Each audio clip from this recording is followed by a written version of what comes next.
Assalamualaikum warahmatullahi wabarakatuh. Tepangkeun wasta abdi Wina Marlina ti kelas 11 MIPA 2. Di dieu abdi bade nepikeun biantara abdi. Assalamualaikum warahmatullahi wabarakatuh. Sampurasun. Puji syukur urang sadaya panjatkeun ka Gusti Anu Maha Suci. Shalawat serta salam teu hilap urang panjatkeun oge ka junjungan besar Nabi Muhammad SAW. Atas berkat, rahmat jeung hidayahna, urang sadaya tiasa kempal di dieu dina kaadaan anu sehat walafiat. Di dieu abdi bade nepikeun biantara abdi ngeunaan leuweung anu judulna nyalametkeun tatangkalan tiasa oge nyalametkeun sasatuan.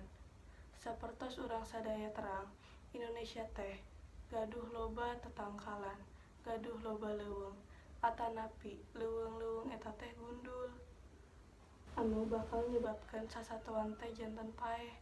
Lamun sasatuan paeh teh bakal nyebabkeun spesies eta teh jadi jarang. Contona Maung Sumatera jeung orang utan.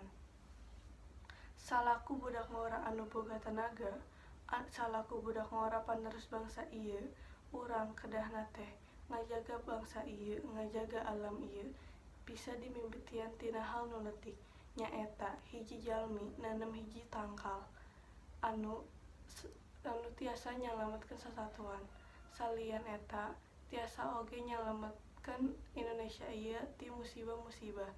Contona caah jeung lemah uruk.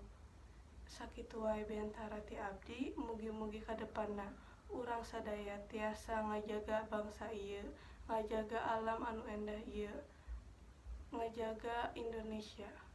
Wabillahi taufiq wal hidayah. Wassalamualaikum warahmatullahi wabarakatuh.